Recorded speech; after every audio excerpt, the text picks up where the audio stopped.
Got a Hot Rod Deluxe 4 here on the bench, and the owner says, when amp starts to be driven, low crackling noises will begin. Reseated power tubes, no difference. So let's see what's going on with this. If this amp looks practically brand new. If this were an older Hot Rod Deluxe, I might assume certain things. I have been told by various commenters on my other Hot Rod and Blues amps that the 4s magically no longer have the problems that the 3, 2, and 1 versions did. First of all, making sure that these screws holding the chassis in place are tight. These are often loose, the 2 on the top. Now I'm going to remove the back panel.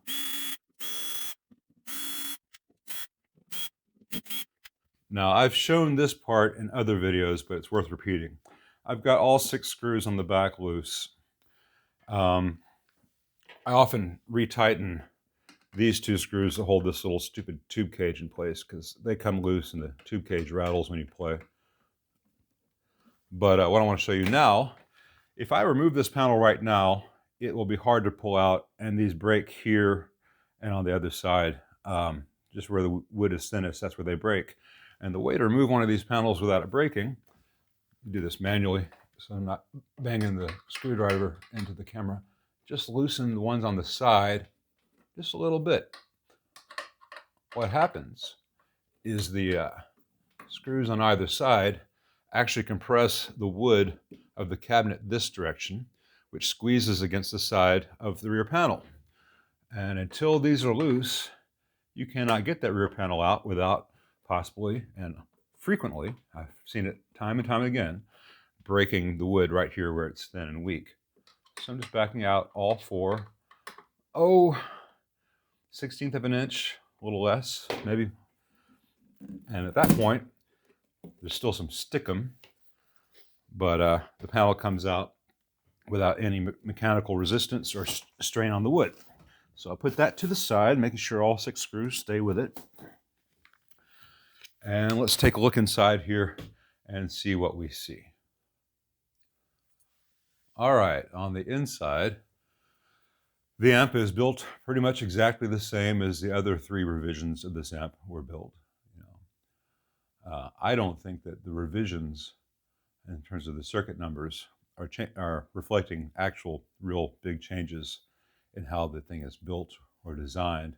Between 1 and 2, there was a difference in how a cathode was bypassed or not with the fat switch, the boost switch thing. But overall, I think they just reflect that the manufacturer has changed factories. On this 4, they went from the chrome to the black powder coated, which is less expensive for the factory, certainly, which is probably why they did it. I actually think it's a better thing for the owner, too, because that chrome likes to rust and get pitted, and this black powder coated should be more rugged. But as far as the actual layout inside and the components used, they're exactly the same. It's got the same IC brand caps. These are not visibly leaking on this newish amp. That does not mean that they're good, but there's no visible leakage. They've got the same 5-watt resistors and 5-watt diodes mounted right against the board, which will burn the hell out of things in time. These have not burned yet. I will call the owner and strongly recommend that he allow me to pull this board and replace these with new ones mounted about 1/2 inch off the board for airflow so this board never burns. If he'd like me to change these caps out at the same time so that they are going to fail, they have not yet, just preventative maintenance. Capacitors are not expensive. We're looking at about $20 of caps right here. And if I have to pull the board, might as well. It's not a big deal to do. But when these caps fail, they often they get hot when they fail. And it's because the series resistance of the capacitor increases as the capacitor fails. All of a sudden, it's generating a lot of heat. And when that happens, the solder joints on the other side of this thin single-sided board get too hot. The solder joints actually fail, and then you have arcing because there's almost contact between the lead and the solder trace on the other side, and that arcing can actually cause burns on the board. I have seen this many times. But looking at the amp right now, the only thing I see that's of concern is just the angle of this lamp. It's, I don't know how well you can see it, it's angled like that. It's not at a good angle. And sometimes that can cause things to short. Let me find my pliers and see if I can tweak that. Let me turn the power to the amp off. I do have it plugged into the wall, but not powered on yet. And let's just see if I can manhandle this lamp retainer a little bit. Just get it to be straight. Even if it's not doing anything wrong, it bothers me. That's a little better.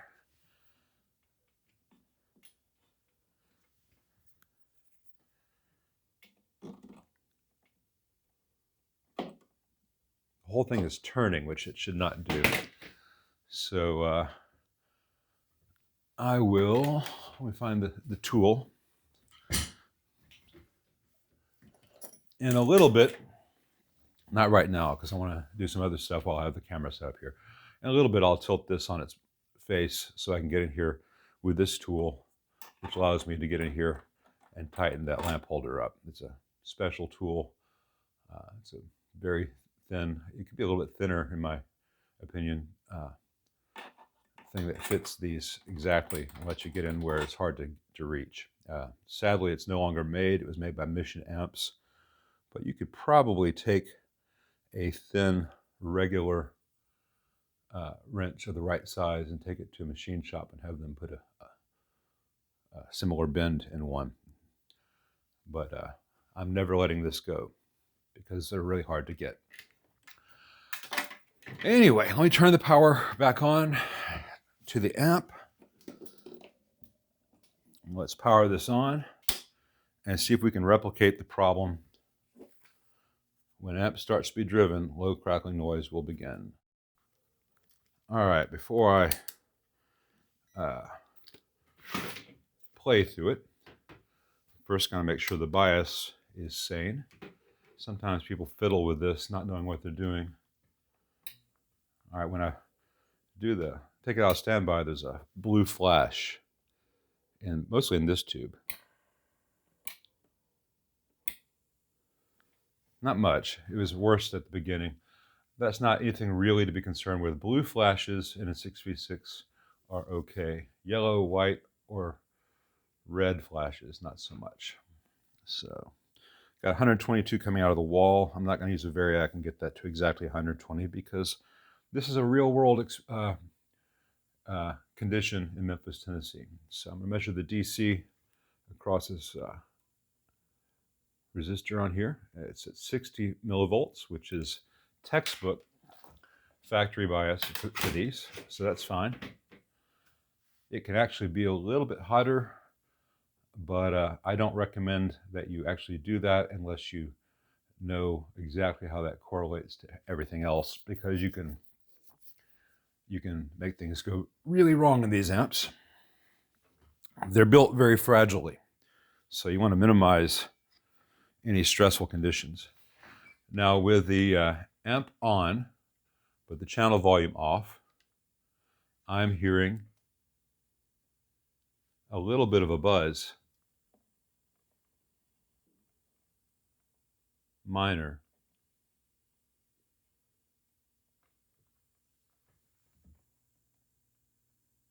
It's a kind of high-pitched buzz. It's almost a whine.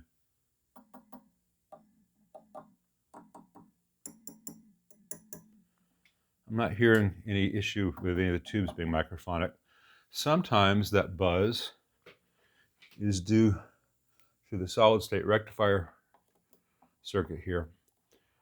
These caps across the diodes are just barely rated for the voltage across each diode.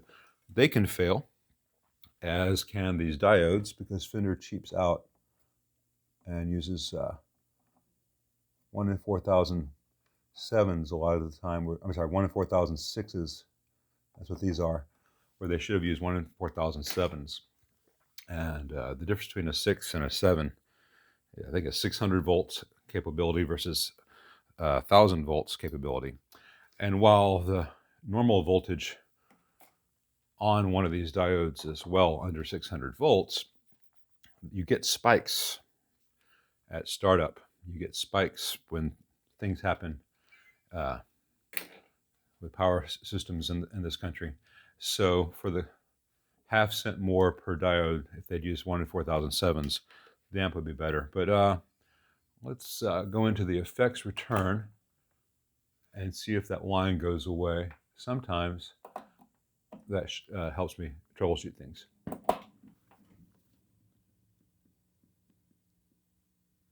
Nope, it's still there. It's definitely coming from this area, and that could be the rectification or could be a sign of a filter cap.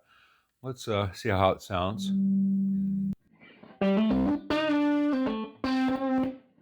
Hear that?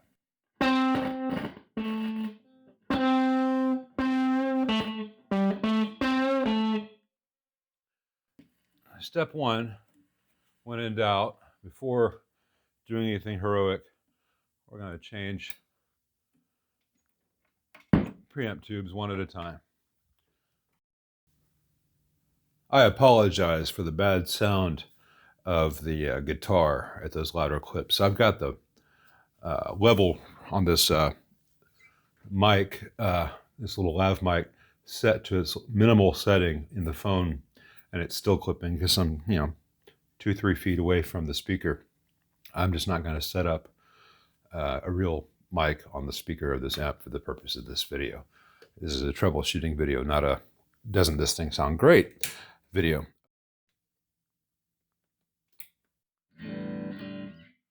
Let's see if the problem is gone.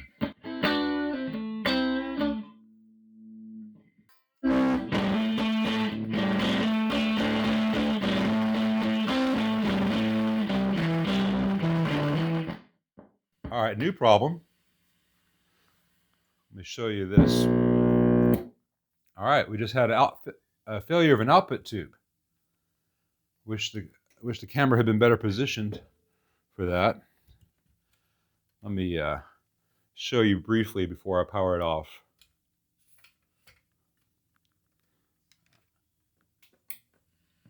That flash.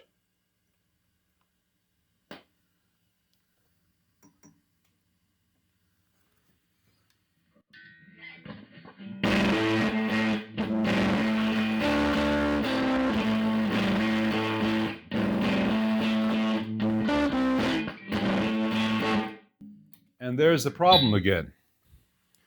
I was trying to show you the massive flashes that I was getting.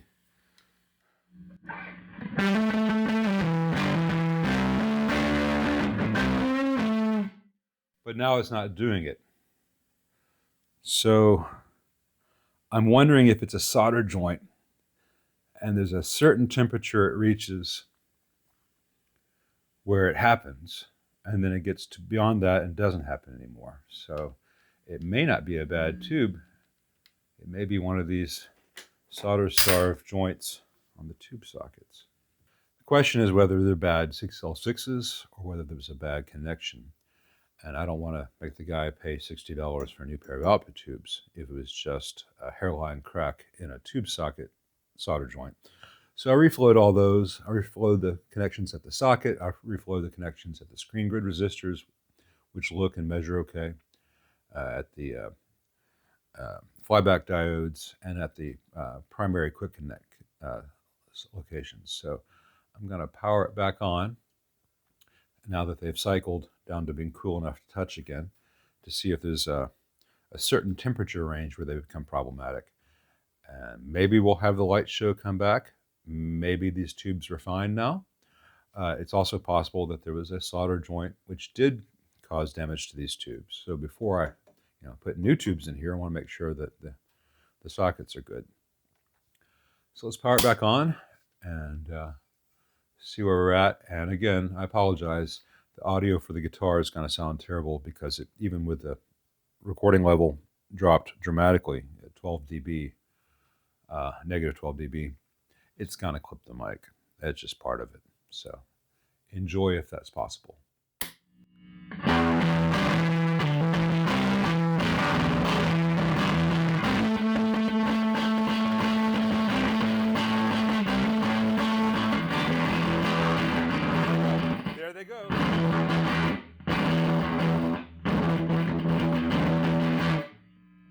Yay! Yay! So it's at a. They weren't doing it for me after I initially had this problem because I had thrown the amp into standby, which takes off the DC going to the tubes, but it leaves the heaters on so this tube stay warm. And I think there's a certain point in their thermal cycle where they're prone to this. And if they get really hot, the problem goes away, because before, the problem would be there and then it would go away. So I'm going to put in a different pair of 6L6s as a test to see if it's a problem with these tubes or whether there's some other problem in the circuit. So stay tuned. All right, we're going to try these Mesa labeled Sovtecs. So I'm powering them up. And then I will quickly set the bias. 60 millivolts is the factory bias level. I'm not going to worry about getting exactly that for this purpose. You know, if there's a fault in the amp, I don't need it to be a fault at precisely the factory bias. Just make sure it's not too hot or too cold.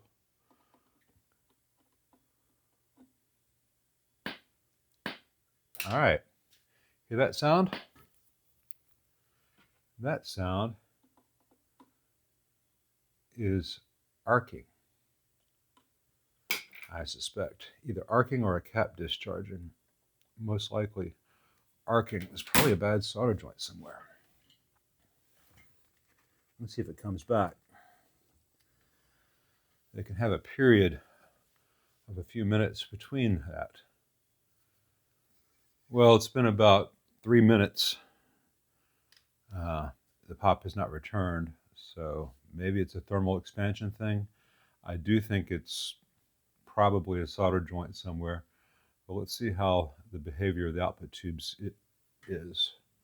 Let's start at moderate volumes. I say moderate, that's still like gig level.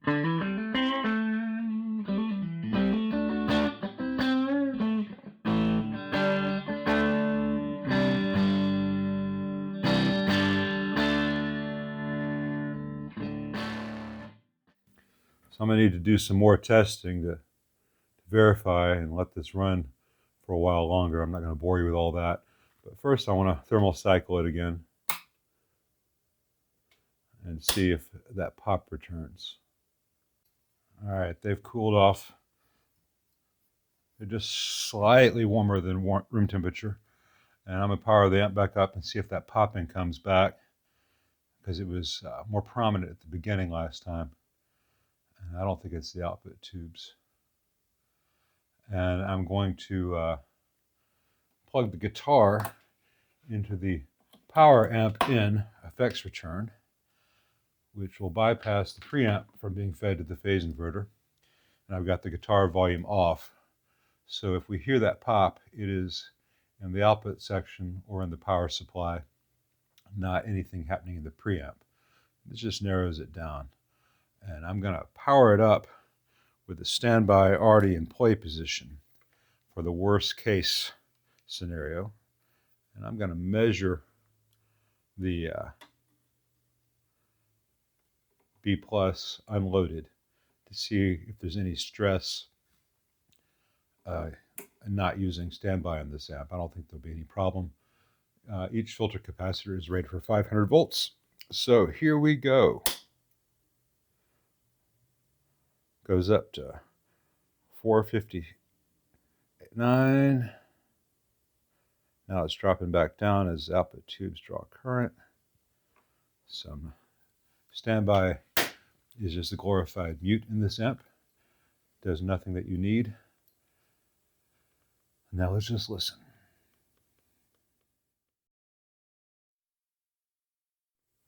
I'm not getting that popping. So we're going to repeat this process, only we're going to not have the guitar plugged into the preamp return, the power amp in.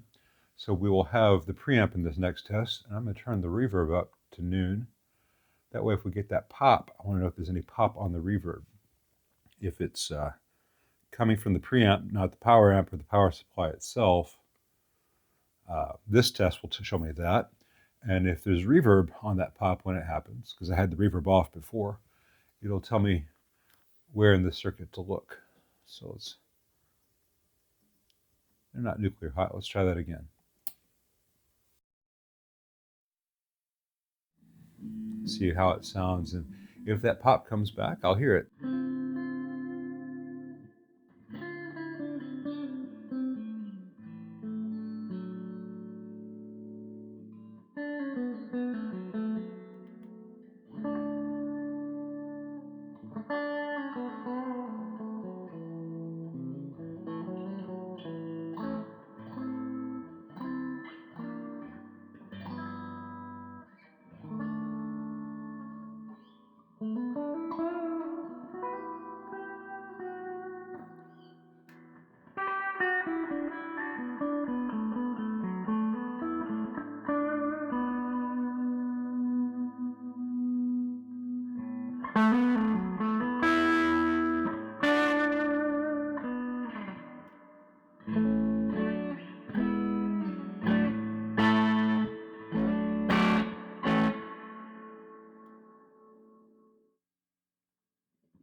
Well, Shaznot. I don't know whether I fixed it or whether it's just gone really intermittent. Not my favorite situation. I like my problems to be problems and my fixes to be obviously fixed. So while it's just running, I'm going to try to poke and prod at every little connection.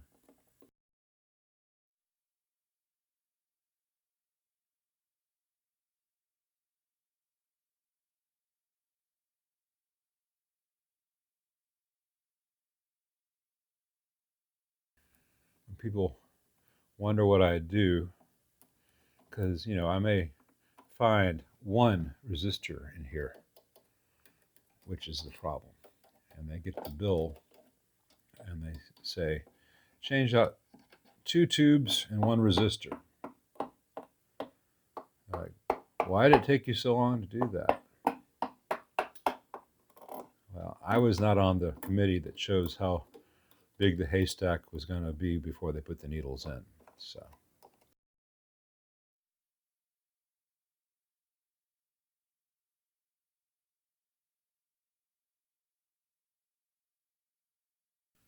if I didn't know better, I'd say this amp was completely healthy.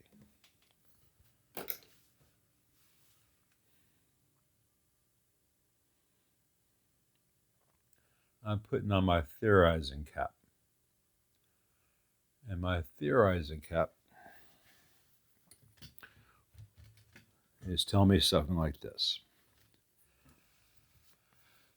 Amp had problems with the output tubes. Those problems with the old output tubes were happening largely at a certain point in the thermal cycle of the boards as they got hot. I changed those tubes and I reflowed the connections for those 2 tubes. And with the new tubes, the flashing arcing went away, but there were a couple of pops that were distant. They were, you know, every minute or a little bit less, 30 seconds to 40 seconds, something like that. And they have stopped. And I'm wondering if something built up in the board when the old tubes are in there, creating bad current flow conditions. And that pop, static that I was hearing was actually things returning to the normal operating condition. And with these output tubes, it is staying in a normal output condition, which would tell me that the amp is now fixed and that everything else in here is okay. I don't know that that's the case, but based on the behavior of the amp for the past 12 minutes, it would seem to be. So what I'm going to do, and stop me if you've heard this one before.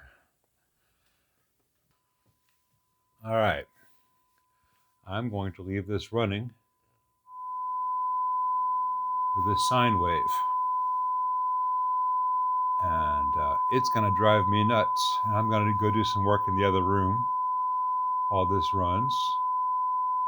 And I should be able to hear it from the other room if it acts up. I don't like listening to 1K, so I'm going to change that to something a little bit lower.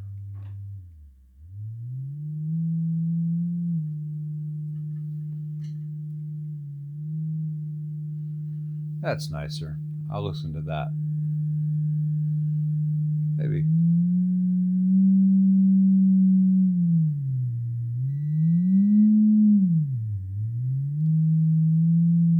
With some practice, I could probably do some theremin stuff with this.